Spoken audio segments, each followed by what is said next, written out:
El invitado de hoy día es argentino, politólogo, egresado de la Universidad Católica de Córdoba, ha escrito 5 libros y el último libro es el Libro Negro de la Nueva Izquierda, que es un bestseller en Amazon. Con ustedes esta noche, Agustín Laje. Buenas noches, Agustín, y gracias por la paciencia. Buenas noches, gracias a ustedes también por la paciencia con mis inconvenientes técnicos y de agenda, y bueno, muchas gracias desde luego por invitarme a formar parte de este diálogo. Correcto. Bueno, voy a hacer la pregunta que nos llegó del público, para no quitarle tanto tiempo a Agustín, se la voy a hacer a él mismo.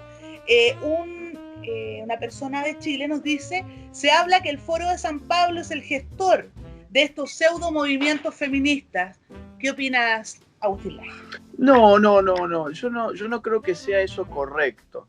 A ver, cuando con Nicolás Márquez escribimos el Libro Negro de la Nueva Izquierda, señalamos al Foro de San Pablo como una institución multilateral, digamos, una institución regional, mejor dicho, que tenía por objetivo, brindar apoyos de tipo económico, político, simbólico, a lo que se trataba de conseguir, que era la reestructuración de las izquierdas en América Latina. Eso fue el Foro de San Pablo, es decir, una institución regional que tenía aportes financieros, por ejemplo, de las guerrillas de América Latina como la FARC, tenían organizaciones de todo tipo, ONGs, derechos humanistas, entre comillas, como Madres de Plaza de Mayo, movimientos izquierdistas de todo tipo. Por supuesto que también había ahí algunos feminismos, pero estamos hablando del año 92, el feminismo en esa época en América Latina no era lo que es ahora, y yo no creo realmente que el Foro de San Pablo haya impulsado el feminismo en América Latina. El feminismo es, el que vemos hoy por lo menos, la consecuencia de un programa global, digamos, o sea, por algo lo vemos más o menos manifestándose de la misma manera en todos los sitios al mismo tiempo. El feminismo que vemos en Argentina no es muy distinto que el que vemos en Chile, no es muy distinto a su vez que el que vemos en la otra punta del continente, en México, no es distinto que el que vemos cruzando el charco en España, es decir, tienen grados, obviamente. El de España es más radicalizado que el de México. El de Argentina probablemente sea más radicalizado que el de Perú, pero la simbología es más o menos la misma, los discursos son más o menos los mismos, los financistas son siempre también los mismos. Yo te diría que el Foro de San Pablo, en todo caso, lo que puede explicar es cómo la izquierda latinoamericana institucionalizó, por ejemplo, el régimen chavista, puede explicar cómo hizo el Foro de San Pablo para apoyar a Evo Morales en su aventura política en Bolivia, puede explicar el apoyo a los Kirchner, el apoyo a Correa en Ecuador, es decir, puede explicar los experimentos del socialismo del siglo XXI, pero no nos sirve mucho realmente para explicar los movimientos sociales actuales, y menos el feminismo, ¿no? Correcto. ¿Hay alguien que quiera preguntar algo de los panelistas? Sí, bueno, Agustín, quiero aprovechar de saludarte. Yo soy mucho gusto, yo soy un trabajador regular chileno, ando en metro, en la calle, en micro todos los días, sí. Y soy padre de una niña pequeñita de 3 años y de un guaguito de 1 año. Y la verdad es que para mí ha sido una especie de resurrección civilizatoria el poder escucharlos a ustedes, a ti, Agustín, y a Nicolás, por YouTube, por los canales de internet, todos los días en metro, porque ustedes son el reemplazo, ustedes son la punta de lanza de lo que ha venido a reemplazar a los medios hegemónicos periodísticos de CNN, del grupo Turner, de MSNBC de Estados Unidos, sí. Y de todas las cadenas prácticamente de noticias, tanto en Argentina como en Chile y en Latinoamérica, que tienen capturado el relato y que no hablan de estas cosas que se están tratando en este programa, y que mucho menos abordan los temas desde la perspectiva de la realidad empírica, como lo hacen ustedes. Entonces, para mí es un honor en realidad estar escuchándolos ahora y participando también del programa. Hay muchas cosas también que el profesor Nazar ha mencionado, y cada punto es crítico y cada punto debería reemplazar esos contenidos vacuos que nos dan, con los que alimentan la mente de la gente en la mañana, el fútbol, la farándula, las celebridades, y debieran estar hablándose de estas cosas. Entonces, tú siempre hablas de una primera, segunda y tercera ola feminista. A mí me gustaría que nos explicaras un poco cuáles son las diferencias entre cada una de estas fases. Sí. Y cómo se están encontrando ahora la tercera ola con esto que se llama la mayoría silenciosa, que es lo que queda de la civilización occidental y que es la reacción en realidad, que es nuestra reacción en la calle, en Internet especialmente. Porque cada encuesta que hacen los medios de noticias, por ejemplo, Televisión Nacional hizo una enorme encuesta con más de 50.000 votos. Televisión Nacional es el canal estatal chileno. Sí. Hizo una encuesta con 50.000 votos y el 72% rechazaba esta marcha que se hizo hoy día con los pañuelos verdes, pro aborto y todo eso. Entonces te quería preguntar, ¿cuál es la diferencia entre cada una de las olas, de la primera, segunda, tercera ola, y en qué va a terminar este choque entre la tercera ola y la mayoría silenciosa que somos nosotros? Muy bien, bueno, antes que nada, gracias por los conceptos vertidos y gracias por la pregunta. Mira, es un tema bastante amplio y bastante complejo. La academia ha tendido a dividir la historia del feminismo en olas. Ha encontrado que la metáfora de una ola, es decir, una ola que es el movimiento oceánico que va hacia adelante, pero después se vuelve sobre sí mismo, pero después cuando vuelva la marea va subiendo. Entonces hay una idea progresista, digamos, atrás de la metáfora de la ola. ¿Por qué? Porque el mar va subiendo, va progresando. ¿Progresando en qué? Esa es la gran pregunta. Bueno, te dirán, en la lucha de las mujeres. Y por eso es que podemos dividir y descuartizar la historia del feminismo en por lo menos 3 olas. La primera ola es bastante curioso porque aquello que la academia engloba como primera ola, esas mujeres no se hacían llamar a sí mismas feministas. Se hacían llamar a sí mismas como sufragistas.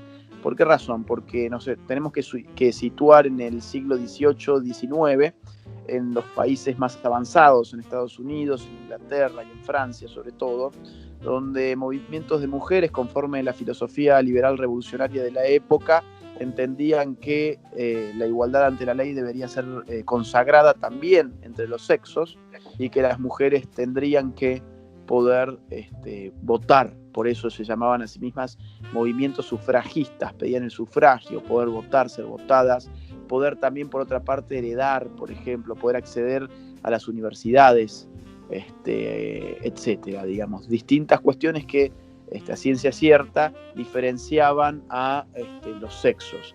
Entonces, eso fue la primera ola. Según la academia, la segunda ola trata más bien de otra cuestión. Yo me tomo la libertad de reestructurar esas categorías. Yo no acuerdo con la academia hegemónica en cuanto a que la segunda ola viene a ser la ola de Betty Friedan, por ejemplo, la ola de Simone de Beauvoir. No. Para mí hay algo más importante entre medio que merece ser llamado segunda ola del feminismo, que es el feminismo marxista. Es como que la academia ha borrado aquello que el marxismo ha dicho sobre el feminismo, en cierta forma, creo yo, para que no rastreemos bien de dónde están viniendo estos feminismos actuales que tienen mucho de la ola marxista. Entonces yo digo, hay una segunda ola que es el feminismo marxista, que nace de forma bastante clara en un ensayo, en un librito de Federico Engels, el socio intelectual de Carlos Marx, que escribió en el año 1884 un libro titulado El origen de la familia, el Estado y la propiedad privada. En este libro Engels dice: en la familia el hombre es el burgués y la mujer es el proletariado. Es decir, los conflictos de clases tienen su reflejo en la familia, siendo la mujer la parte oprimida y el hombre el opresor, así como en la fábrica el opresor es el capitalista y en la fábrica el oprimido, el explotado mejor dicho, es el obrero, bueno, en la casa esa misma relación de explotación, de opresión, de sujeción se da entre el hombre y la mujer, una guerra de sexos, pero siempre subordinada a la guerra de clases, ¿no? A la lucha de clases. En ese contexto también podemos analizar feministas de segunda ola marxista como Alejandra Kollontai, esta chica Zetkin, etc. Es decir, un marxismo aplicado a entender que los sexos están en conflicto y que la mujer tiene que ser hegemonizada por el marxismo. Eso es la segunda ola, según mi teoría por lo menos. Y la tercera ola ya es el feminismo de género, es el feminismo que estamos viviendo hoy. Es un feminismo que empieza a considerar a la mujer no como un sujeto natural, no a la mujer por aquello que la biología le define como mujer, que la naturaleza le define como mujer, sino a la mujer en función de su construcción cultural. La idea es que la mujer es una artificialidad, por eso a mí me da mucha gracia cuando vemos lo que pasa días como hoy, Día Internacional de la Mujer. Digo, wow, o sea, esto va en contra de la propia filosofía que está sosteniendo el feminismo de hoy, que en verdad decreta que la mujer en última instancia no existe. ¿Por qué? Porque la mujer vendría a ser, insisto, no un ser natural, sino un ser culturalmente determinado por aquel que maneja los hilos de la construcción cultural que viene a ser el hombre. Es decir, ¿qué es sino aquello de Simone de Beauvoir de no se nace mujer, llega a un hacerlo, sino lo que estoy tratando de explicar en este momento? No se nace mujer, llega a un hacerlo significa aquello mismo que he dicho. Es decir, si no se nace mujer, significa que la mujer no tiene ninguna esencia que la defina como tal, no tiene ninguna naturaleza que la haga ser mujer, porque aquello que es importante en su definición como mujer es aquello que adquiere en el marco de las relaciones socioculturales en las cuales ella se inserta y que están dominadas, por supuesto, por el hombre. Es decir, el libro de Simone de Beauvoir, donde estos conceptos se vierten, se llama El segundo sexo. Eso es porque hay un primer sexo. ¿Qué es el primer sexo? El hombre, en jerarquía. Entonces, esta tercera ola del feminismo que va a empezar a radicalizar lo que hoy podemos llamar la deconstrucción del sexo, que es el género justamente, es decir, la variable del género aparece para explicar la sexualidad en su totalidad, pero en verdad la variable del género proviene de la sociología y no es otra cosa que los aspectos culturales que diferencian a los sexos. El gran problema de este feminismo es que ha amplificado tanto el dominio de la variable del género que nos ha dejado sin sexo, no hay sexos. Dice una feminista, a mi juicio la más importante en este momento en Europa, que es Beatriz Preciado, una española que da clases en Francia. Ella dice en el manifiesto contrasexual que la revolución de este posfeminismo procura tener, ya no tener más hombres y mujeres, sino cuerpos hablantes. La estoy citando de memoria, es decir, no más hombres y mujeres, sino cuerpos hablantes. ¿Y por qué? Bueno, porque en última instancia los cuerpos hablantes no tienen ninguna especificidad sexual, son cuerpos que hablan, nada más que eso. Y en cambio, conforme la ideología, digamos, de género, tenemos que aniquilar el sexo para que solamente nos quede el género y después habrá que aniquilar también el género para que nos queden nada más que cuerpos hablantes. Esa es la instancia en la que estamos hoy, es decir, estos temas parecen abstractos, desquiciados, son abstractos, son desquiciados, pero el desquicio, digamos, puede llegar a hacerse hegemónico y es lo que está pasando hoy. Por eso, insisto, tanta cosa extraña vemos en la calle y el hombre común al cual vos hacías recién referencia, irrumpe de alguna forma para reaccionar y reacciona y tiene las redes sociales para poder hacerlo y tiene nuevos mecanismos de articulación política para poder hacerlo y en eso estamos todos y los medios tratan de presentarle a uno una realidad que no se condice con la realidad específicamente dicha, sino que son obviamente recortes, fragmentos, mutilaciones, puestas en escena, parodias de mayorías que después no son mayorías, y esto tiene que ver con el dato que vos tiraste que me pareció muy interesante de la encuesta que se hizo. Fíjense lo que pasó en Viña del Mar. Vino esta estandapista feminista. La Jani Dueñas. ¿Cómo es el nombre, perdón? Jani Dueñas. Bueno, y el público no dejó de silbar. Yo no sé de dónde sacaba aire esa gente para seguir silbando, pero porque era un ruido constante, no paraba más. El público puso todo de sí para que el escrache se hiciera viral y se hizo viral. Y bueno, eso es lo que estamos viviendo hoy.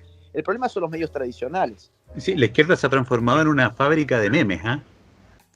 Sí, es una fábrica de memes y nosotros aparte hemos aprendido a usar bien las redes sociales, a usar el ingenio, la astucia comunicacional, porque no tenemos el aparato comunicacional.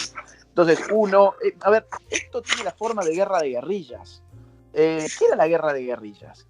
La guerra de guerrillas era una estrategia militar para poder hacerle frente a un ejército profesional desde un ejército reducido, no, digamos, con gente que no eran militares profesionales, con tipos que tenían poco armamento, apenas si sabían usar ese armamento. La guerra de guerrillas era eso.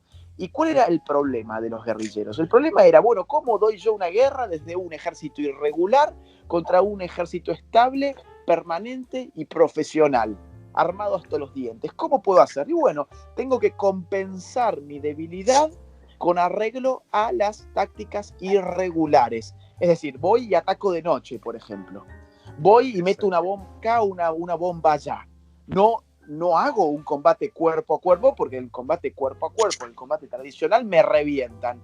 Pero tengo otras opciones. Me escondo en los montes para que no se me identifique. Bueno, todas esas estrategias de guerra de guerrillas hoy es lo que nuestro sector está utilizando en una guerra cultural. Es decir, no es que vamos a tener que salir a poner bombas, no, que se entienda que estoy hablando de una metáfora, haciendo un análisis histórico, nada más. Yo digo, ahora si hay una guerra cultural, los guerrilleros somos nosotros. ¿Y por qué? Porque nos estamos enfrentando a medios establecidos, medios permanentes, medios que tienen todo el aparato tecnológico para aplastarnos. Y nosotros que tenemos cuentas de Facebook, cuentas de Instagram, tenemos cuentas de Twitter, tenemos podcast y tenemos canales de YouTube, nada más. Es decir, somos una guerra de guerrillas, pero estamos dando un combate digno, un combate en el cual empiezan a surgir nuevos guerrilleros comunicacionales por todas partes y cada uno empieza a poner su granito de arena y uno pone una bomba allá y otro pone otra bomba acá y uno descubre esto, uno lanza este meme, otro lanza este otro meme. Así que lo que se está generando es una patriada, ¿no? Exacto. De hecho, hay un video de 7 minutos 41 segundos que se los recomiendo a todos nuestros auditores, que se llama ¿Qué hacer? Troleen a los progres. Y firma Agustín Laje. Así que... Muy bueno. Señora Olga, ¿alguna pregunta? No, muy claro todo. Y sí, precisamente lo que decía recién estamos viviendo así, como una guerra de guerrillas. Esa famosa guerra de guerrillas que comienza en la Biblia con David, ¿no? Al tener poca gente, poderse mover poco, que eso estamos viviendo. Como yo contaba hoy que 2 mujeres de Marcha de los Escarpines se fueron a Centro Cultural que hay en Buenos Aires, donde se exhibía a la Virgen con un pañuelo verde, a la Inmaculada. Y bueno, de ahí se sacaron fotos y se fueron directamente a la comisaría a hacer la denuncia. Y el fiscal se vio en un brete porque no quería tomar la denuncia. Evidentemente es tirar bombas, nos defendemos como podemos, pero hay que salir y no quedarse sentado, hay que actuar en el momento oportuno y después desaparecer y volver a atacar en el otro momento. Esto es algo que estamos viviendo. Muy bien todo lo que escuché, muy claro el mensaje, sí. Hay gran preocupación de todo este feminismo de no quererse unir a lo que es el marxismo propiamente dicho. Es un plan elaborado por el poder del dinero mundial que está manejando los hilos del mundo, como yo digo siempre, ¿no? Y que también decía Nazar, que haya pocos nacimientos. Yo lo simplifico de otra forma. Digo, no repartir el queso, por eso se mata a los ratones. Lamentablemente los ratones somos nosotros, no es la población. Por eso se extermina la población. Correcto, así es, señora Olga. Federico, adelante. Un gusto, Agustín, estar en el mismo programa, un honor. Y quería preguntar 2 cosas. Una, ¿qué busca este poder mundial a tu parecer, y después, si se puede decir que ahora este neofeminismo en realidad ya no es no solo de izquierda, sino también de derecha, porque cuando vemos que en todos los países este poder mundial ha logrado que incluso lo que supuestamente estaba más a la derecha toma todas las banderas como los derechos reproductivos, la paridad de género, etcétera. Bueno, antes que nada quisiera sumar un pequeño comentario a lo que la señora dijo recién, Olga. Yo interpreto que Olga es una mujer. Digo interpreto porque uno ya con la ideología de género tiene que estar, digamos, haciendo sus consultas sobre el género del cual se habla, ¿no? Interpreto que Olga, aparte, no es feminista. Digamos, interpreto que como Olga hay muchas otras mujeres que tampoco son feministas. Interpreto que hay muchas mujeres, por ejemplo, que creen en la Virgen María. Interpreto que hay muchas mujeres que no les debe haber hecho nada de gracia que en el Día Internacional de la Mujer se haga eso con una estatua de la Virgen María. Y por otro lado, prendo la televisión y la televisión me dice que hoy es el Día de la Mujer y que la mujer tiene que ser feminista o no será mujer. Interpreto también, viendo la televisión, por lo menos, que todas las mujeres serían feministas y que todas las mujeres están concentradas en este momento en las marchas de las mujeres. Con lo cual, si no estás en la marcha de las mujeres, con lo cual, si no sos feminista, con lo cual, si no te gusta que agredan templos, que agredan estatuas como la de la Virgen María, entonces, ¿qué cosa? ¿No sos mujer?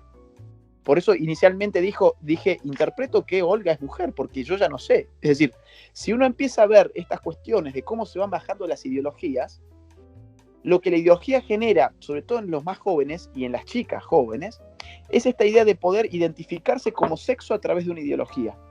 Entonces, ellas son niñas mujeres o son adolescentes mujeres en la medida en que adhieran a una ideología, porque si no están allí hoy presentes en las marchas de las mujeres y si no adhieren a todo lo que el feminismo hoy dice, ellas son menos mujeres que las mujeres que sí lo hacen.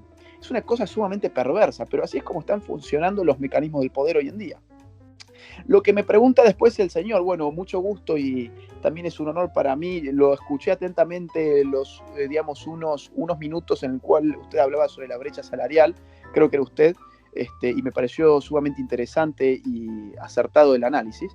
Yo le diría lo siguiente, a ver, yo no llamaría al poder financiero el poder de la derecha. Nosotros se nos sumerge en una suerte de confusión toda vez que se nos sugiere que la derecha es igual a los millonarios y que la izquierda es igual a los proletarios. Yo creo que hemos comprado un relato que no se ajusta a la realidad. La derecha no tiene nada que ver con tener empresas, con estar en la cúspide del poder financiero, con apoyar los proyectos globalistas. Yo diría que todo lo contrario. Es decir, yo soy una persona derechista, en principio, y yo tengo, no sé si el 0,001% de la fortuna que tiene la familia Castro. Y se supone que Fidel Castro fue el máximo exponente de la izquierda en América Latina. Yo tengo mucho menos dinero, por ejemplo, que Nicolás Maduro, y Nicolás Maduro es una persona de izquierda y yo de la derecha. Entonces, las variables económicas a la hora de analizar las ideologías no me parecen apropiadas. A ver, vamos a poner otro caso, es decir, George Soros es un multimillonario y está financiando todos estos movimientos, sí, claro, eso es así. ¿Y quién está haciéndole frente en este momento a George Soros? Otro multimillonario como Donald Trump. ¿Y qué es eso? Entonces, ¿Soros es de derecha, pero Donald Trump es de izquierda? ¿O los dos son de la derecha y se están peleando entre sí y son de derecha porque su cuenta bancaria dice que tienen X cantidad de billones? No, exacto. Yo diría, uno es de izquierda o de derecha en función de las ideas que pregona. ¿Qué es lo que pregona la izquierda? Sí. Claro, ahí hay todo un arquetipo armado desde los medios, desde la prensa, desde la academia en especial, desde las facultades de sociología de la mayoría de las universidades de Occidente, en donde se nos dice de que la derecha, los derechistas, son los que le cuidan la billetera a su jefe, o al dueño de la empresa, o al dueño del fondo, ¿cierto? Esos son los fachos pobres, como nos dicen aquí en Chile. Sí. A ver, eso es bastante curioso, porque Exacto. ¿quién está inflándole la billetera, por ejemplo, internacionales de la muerte como la IPPF? Exacto. A ver, quienes están contribuyendo al negocio de la muerte, que además es una política, digamos, de ajuste biológico internacional impulsada por ONU, eso es la izquierda. La izquierda está marchando a favor del aborto, no la derecha. La derecha está marchando en contra del aborto. Exacto, entonces se oculta del discurso nombres, por ejemplo, como el de Giovanni Gentile. Tú lo debes conocer, Agustín. Exactamente, claro.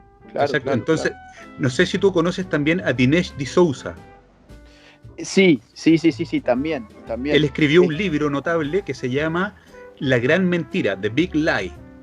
Y resulta que hay un documental que ilustra este asunto de manera muy clara. Se llama Agenda Grinding America Down, o Amarrando América hacia abajo. Bueno, Agenda de Curtis Bowers. Y él estuvo preso. De Dinesh D'Souza, claro, por oponerse a Obama. Por Obama, estuvo preso por Obama. Bueno, exacto. Y él cuenta, por ejemplo, cuáles son los orígenes de la IPPF, sobre Planned Parenthood, los orígenes de Margaret Sanger y de toda esa gente, tenía que ver con un ajuste racial. Es decir, la idea del aborto aplicada a través de planificación familiar, IPPF, tenía que ver con llevar el aborto a las razas negras. Y eso lo explica este hindú en este documental, que es buenísimo, obviamente que lo recomiendo. Pero hoy, ¿cómo se presenta el aborto? Como una cuestión de igualdad y de libertad. Es decir, tenemos que darle a la mujer la igualdad respecto del hombre en cuanto a la disposición de su cuerpo, y entonces decidir ella si va a ser madre o si no va a ser madre. Y uno ya puede ir al informe Kissinger del año 74, invito a que se lo lea porque se lo desclasificó hace algunos años, un informe que estuvo, digamos, bajo máximo secreto de Estado, porque era para el Departamento de Estado y era para, si mal no recuerdo, la CIA, donde, digamos, los resultados de este informe es que los países desarrollados corren riesgo por la multiplicación exponencial de población en los países subdesarrollados, y que necesitan empezar con políticas de control poblacional a través del aborto. Y ahí el mismo informe se dice muy claramente que, digamos, algunos cuidados que debe tener estas políticas. A mí me llamó la atención el cuidado de que la comunidad de los países del tercer mundo no vaya a interpretar estas políticas abortistas como imperialismo demográfico. Usa esas palabras, imperialismo demográfico. Y entonces, para que no se lo interprete de esa forma, ¿a dónde podemos echar mano? Y al feminismo. Estamos hablando de la década del 70, en Estados Unidos en ese momento aparece con toda su fuerza el feminismo radical. Entonces, bueno, el feminismo van a ser nuestras idiotas útiles para poder aplicar esta agenda, y que la gente, en vez de ver imperialismo demográfico, lo que vea es una lucha por la liberación femenina, por acceder al derecho sobre el propio cuerpo, etc. Digamos que entonces acá esto tiene muchos niveles. Obviamente acá hay un poder internacional que está interesado en aplicar estas políticas. Para aplicar estas políticas tienen ejércitos de idiotas útiles que son feministas, LGBT, izquierdistas, etc. Y eso está clarísimo. A ver, veamos el caso argentino.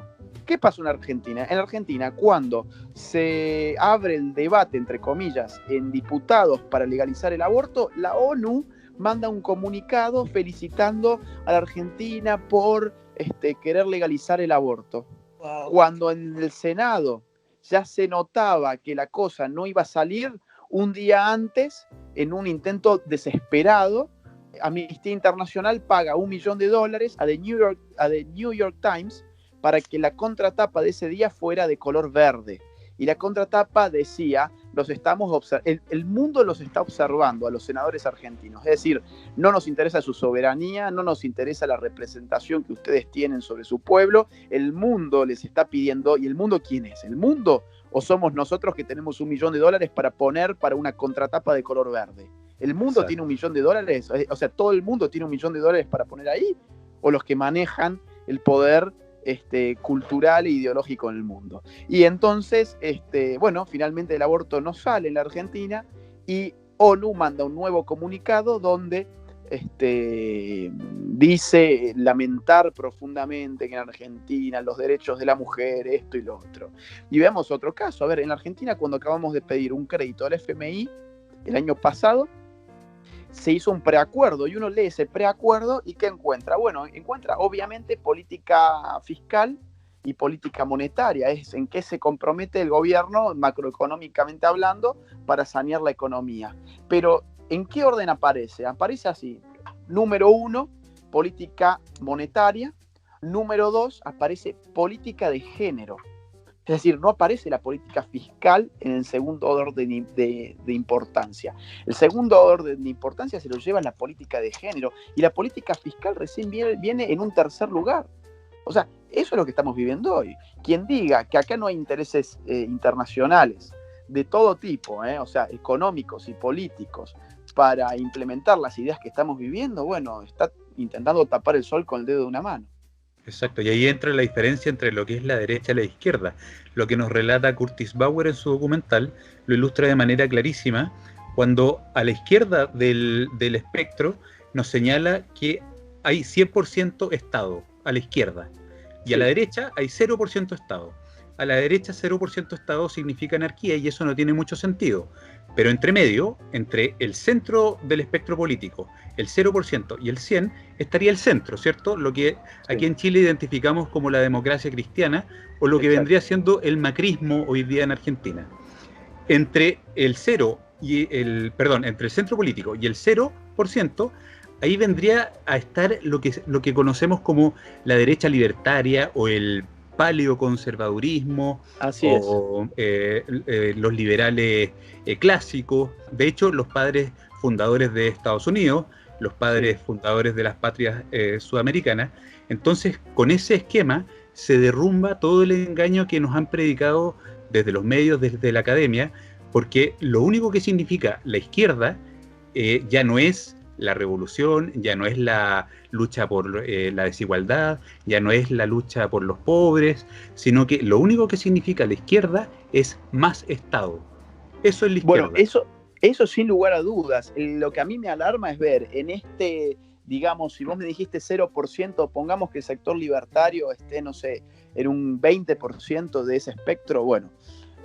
Hay, digamos, ciertos referentes, yo no voy a dar nombres, pero hay ciertos referentes y fundaciones también libertarias que o no dicen nada contra la ideología de género o la apoyan de forma explícita, cuando es recontra sabido que la ideología de género no hace otra cosa sino expandir el Estado. Cuando recién hablabas sobre el tema de las cuotas, a ver, ¿qué es la cuota? Sino la intervención del Estado para organizar conforme a un plan predeterminado la distribución en una sociedad, en este caso, por ejemplo, política, la distribución de los cargos políticos no a partir de las elecciones de los individuos, sino a partir de un plan prearmado en la mente de un ideólogo que dice que la situación debe ser así conforme a un principio de justicia X.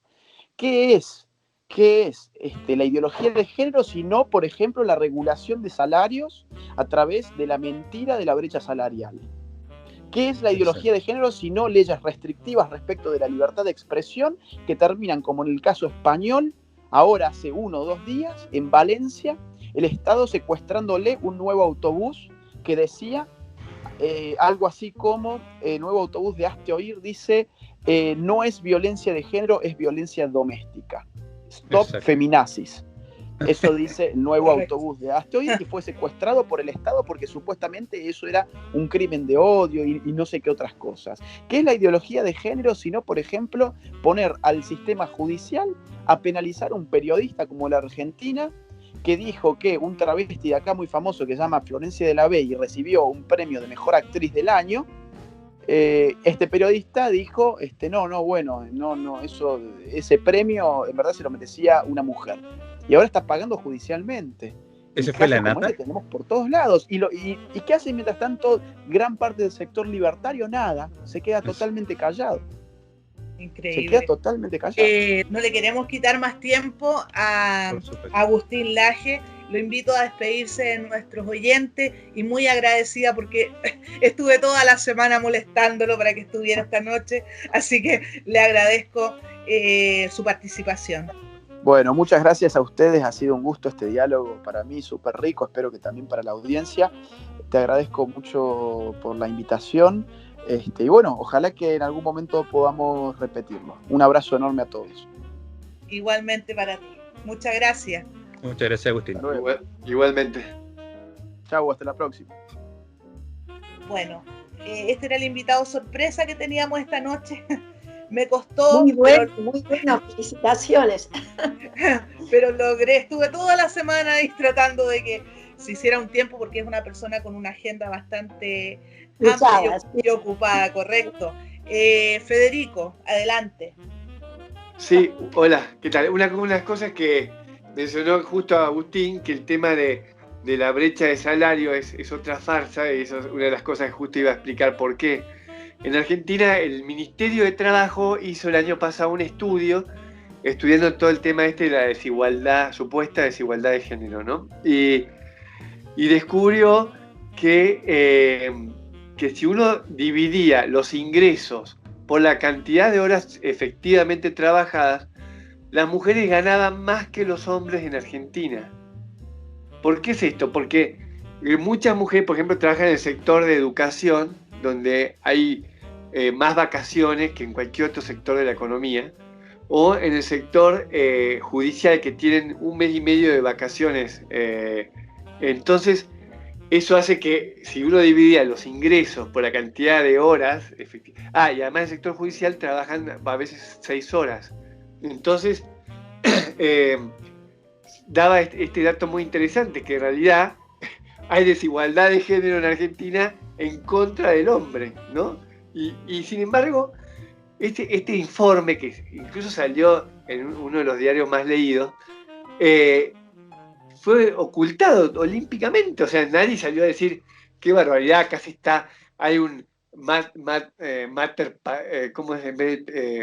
un matriarcado que explota a los hombres, todas estas construcciones ideológicas. Es una realidad, es una realidad por cómo está estructurada la sociedad. Pero no es que las mujeres se confabularon para pagarle menos a los hombres, es porque hay distintas formas de organizar esta sociedad que con las reglas que hay dio ese resultado. Bueno, al respecto de las observaciones de Federico, hay una clara diferencia entre el mindset o la programación mental entre hombres y mujeres. Los hombres estamos enfocados hacia la competencia, hacia la lucha, hacia salir a la calle y traer un pedazo del mundo de vuelta a la casa. Y en cambio la mujer está enfocada hacia los consensos, hacia la conversación, hacia el diálogo. Entonces, de ahí que se produzcan estas diferencias y estas aberraciones muchas veces en lo que son las cuotas de género en los trabajos y en la política. Hay un experimento que se llama el experimento de Nora Vincent, para que lo busquen y vean en internet. Es un video que dura casi 19 minutos. Perfecto. Bueno, les quiero contar, voy a interrumpir un poco, cuando son las 20:23, 8:23 Miami, 10:23 Chile, Argentina, Uruguay.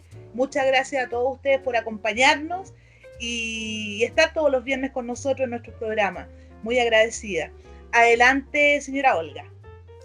Estamos obedeciendo uno de los brazos de este dominio del poder del dinero a nivel mundial, es la globalización, ¿no? Y nadie se puede salir de la globalización del mercado. O sea, que estamos prisioneros ante una democracia que nos habla de libertad, prisioneros de políticas implementadas desde un poder mundial que Michael Soyans, demógrafo de Juan Pablo II, lo llamó en un libro que escribió muy rico, que se los recomiendo, La cara oculta de la ONU. En esa cara oculta de la ONU se puede ver cómo nadie se puede escapar de ese modelo de internacionalismo socialista.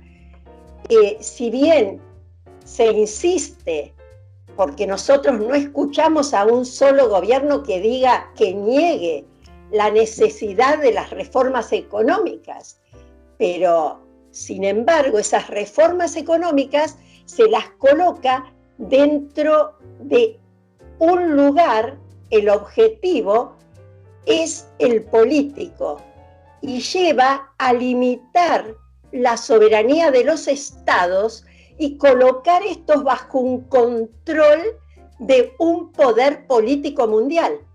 El método para alcanzar este objetivo no es más revolucionario, sino reformista dentro del espíritu de Gramsci. Por eso lo que dije al principio de esta noche, que las feministas no han inventado nada nuevo, ¿no es cierto?, sino que obedecen a una corriente bolchevique que en este momento sería malo llamarlo así, y por eso hablan de este feminismo que se lleva por delante todo y que nos está imponiendo caminar, como bien lo dijo Olaje, hacia esos cuerpos hablantes, donde el hombre no tiene sexo, donde el hombre no es hombre y mujer, porque lo que se busca es que no se reproduzca, sino se busca esclavos en lugar de buscar hombres libres. Y todo esto está enmarcado dentro de ese poder mundial dominante que hace que el hombre pierda su identidad. En este momento no solo le están con el feminismo haciendo perder la identidad al hombre, sino también le están haciendo perder la identidad a la mujer, a esa mujer madre que hoy celebramos, a ese genio femenino que resalta dentro de lo que es la humanidad, porque es natural, está desde el principio, y uno en todas las civilizaciones antiguas lo encontramos, ¿no? Siempre está el hombre y la mujer, pero sin embargo ahora estamos ante esto que nos cuesta entender, por eso yo decía, nos cuesta entender hacia dónde vamos. Yo creo que en el fondo es una lucha teológica, es el demonio queriendo, como no puede dominar a Dios, sabe que no lo pudo dominar porque Dios lo venció, Jesucristo lo vence en la cruz, el Hijo de Dios lo vence en la cruz, entonces trata de dominar al hombre, haciéndole perder su propia identidad para la realización de esa patria, ¿no es cierto? La patria, nuestra nacionalidad, ¿a qué nos lleva? Nos lleva a esa patria celestial. Así es, señora Olga, muy claro. Muy Estaba leyendo un afiche sobre la huelga que iban a hacer, o que se hicieron hoy día en Chile, señora Olga, Federico. Estaba leyendo que dice: impulsemos procesos profundos de organización y agitación en territorios, poblaciones, hogares, espacio de trabajo y educativo, demostrando fuerza, unidad y creatividad. Construyamos una fuerza de transformación y oposición a los partidos que han gobernado a las iglesias, empresarios, políticos, precarizadores. Entonces estaba viendo más abajo, el 8 y 9 de diciembre del 2018 hicieron otra huelga y salieron, pero lo que hablan ellos son de fin a la violencia política, sexual y económica, fin a la AFP, trabajo digno, derechos humanos y constitucional a la vivienda digna, nueva ley de migración, derecho al aborto, justicia y verdad ante violaciones de derechos humanos. Entonces todo se ve esto por el lado del Partido Comunista, porque estamos hablando de derechos humanos, estamos hablando de feminidad, de lo que queremos, no sé, y ellas dicen representarnos a todas. Yo por lo menos, yo soy de derecha y no estaría con justicia y verdad ante violación de derechos humanos, constitucional a la vivienda digna, y menos estaría con una ley nueva de inmigración. Es mi punto de vista, estaba leyendo lo que hablan ellos. Creo que el problema de quienes reparten esos afiches y los van pegando en la calle es que no entienden de que si a alguna cosa, por ejemplo, a la educación o a la vivienda, qué sé yo, si alguna cosa de esas uno le dice, lo denomina como derecho, denominarlo como derecho no lo inmuniza automáticamente ni mágicamente en contra de la escasez. ¿Se entendió más o menos lo que dije, cierto? Si uno le dice a la vivienda que es un derecho, la vivienda no empieza a ser mágicamente inmune a la escasez. O sea, no empiezan a surgir casas de los árboles. Claro. O a caer del cielo. Claro, ahí se entendió, ¿cierto? Sí, perfecto. Exacto, todo tiene una mecánica. Y la mecánica que mejor ha funcionado hasta el momento se llama capitalismo y libre mercado. ¿Y sería? Sí. Bueno, no queremos tampoco hacer que esté hasta muy tarde la señora Olga, así que también quitarle tiempo a Federico. Bueno, me gustaría hacer una última cosita, sí, ¿puede ser? Adelante. Justamente lo que se está buscando, como dijo, es la deconstrucción de la familia, el papá, la mamá. Cada vez hay más familias destruidas porque hay todo un sistema detrás de esto que apunta a buscar que haya destrucción de la familia, porque los hijos que no se educan con sus padres son más fáciles de convertir en esclavos por una educación ideologizada, como por ejemplo la educación sexual integral. Y después la última reflexión que quería hacer es que hoy, el Día Internacional de la Mujer, el modelo de mujer que tenemos los cristianos es la Santísima Virgen María, que no fue CEO de una gran empresa que cotiza en bolsa, no fue una gran científica a pesar de tener ciencia infusa, sino que dedicó toda su vida en su hogar sirviendo a Jesús y a San José. Y sin embargo, con esa humildad llegó a ser la mujer más importante de la historia de la humanidad, la mujer más grande del universo, la más grande de todos los santos, y que es un camino a seguir, un modelo a seguir para todas las mujeres, porque ella se sacrificó por su hijo, y miren lo que llegó a ser su hijo, ¿no? Jesús. Así es. Excelente, Federico. Muchas gracias por estar esta noche con nosotros y espero que estés en otras oportunidades más. Pronto se viene, señora Olga, también la voy a invitar a usted, estamos esperando la respuesta, un programa que va a tener la señora de José Antonio Caz, pero estamos todavía al debe, así que ojalá que sea así para poder compartir también experiencias de los distintos países, que en el fondo es algo sistemático lo que está ocurriendo. Es muy rico, eso es muy rico. Yo antes de irme quisiera recordarles a todos que el 25 de marzo en Argentina es el Día del Niño por Nacer, que por decreto presidencial de hace ya muchos años, del año 1998, se unió el Día del Niño por Nacer a la Anunciación. Por eso siempre se celebran juntos y se corre esa fecha cuando cae en Semana Santa. Pero este 25 de marzo cae justo antes de Semana Santa y se celebra el 25 de marzo, Día del Niño por Nacer y la Anunciación. Se hace un rosario por la vida en la Catedral Primada de Argentina y repica en casi todas las catedrales de Argentina, para que nos acordemos y bueno, tratemos de recordar que ese día es el día de la vida, ¿no? A veces los gobiernos se equivocan, ¿no?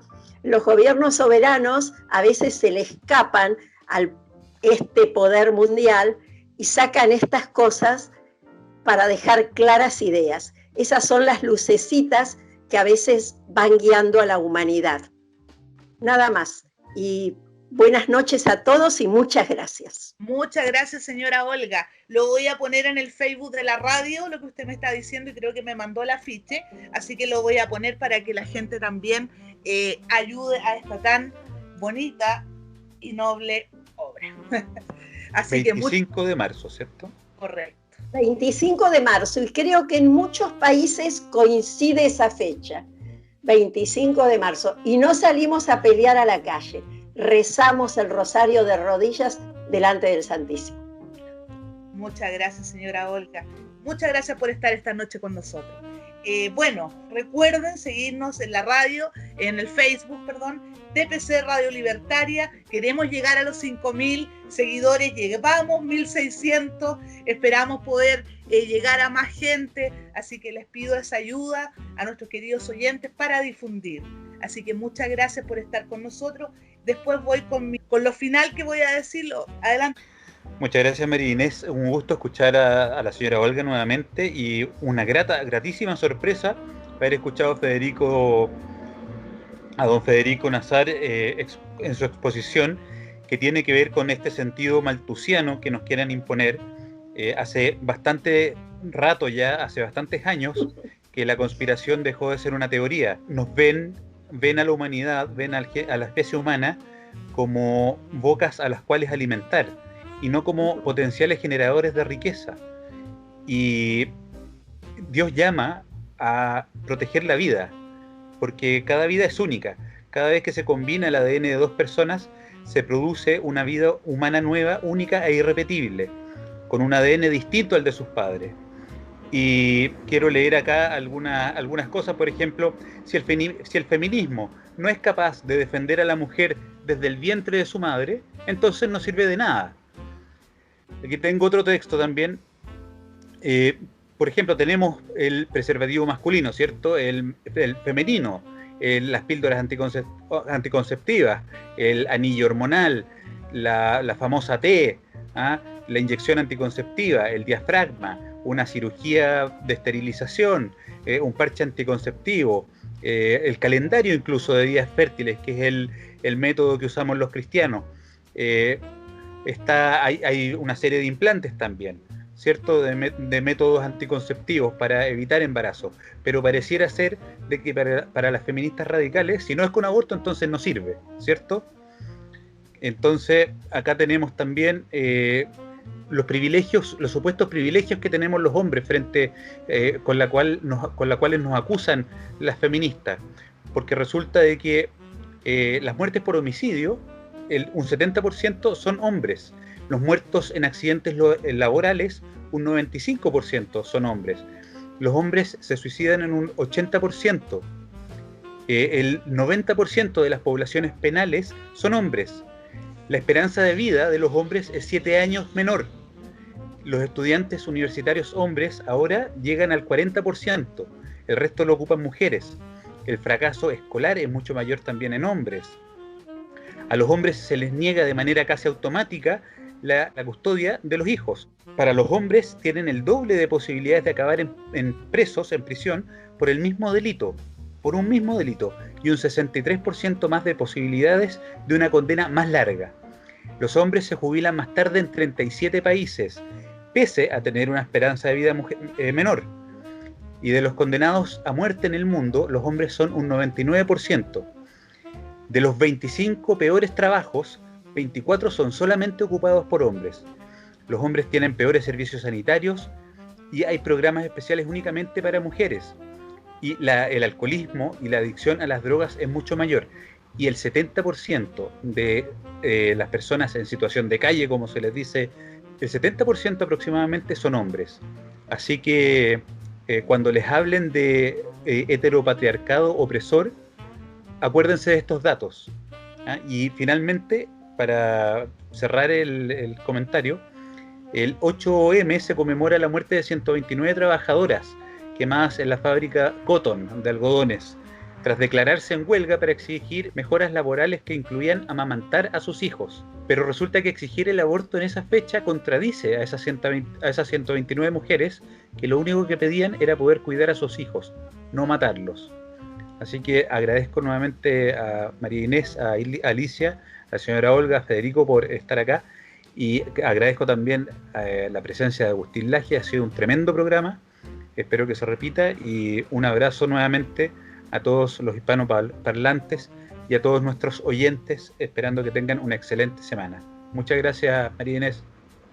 Gracias por los logos nuevos de la radio. Gracias a ti cambiamos un poco el aspecto de nuestra radio. Te agradecemos. Mi madre y yo quedaron muy lindos.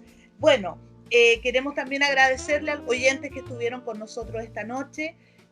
Bueno, otro programa más, un granito de arena para nuestro querido Chile y también para Latinoamérica. Es sistemático, vuelvo y repito lo que está ocurriendo. Bueno, nos vamos con lo siguiente. A nosotros no nos representan estos movimientos, para nada. Lo hermoso de ser madre, la delicadeza de ser mujer, lo recatada que somos. No tenemos para qué hacer exhibicionismo para decir que somos mujeres y que somos valorables y únicas. De esta manera, a nosotras, a las que no estamos de acuerdo, nos da vergüenza. Festejan el aborto, festejan reírse de los hombres, una barbarie. Salir a violentar de esa manera para demostrar que son mujer, ¿qué cultura tienen? ¿Y qué enseñanza a sus hijos y a sus nietos? La delicadeza y el amor a nuestros hijos y el respeto, eso sí que es ser mujer. Buenas noches, que Dios les bendiga y recuerden, un continente unido es un continente libre. Buenas noches.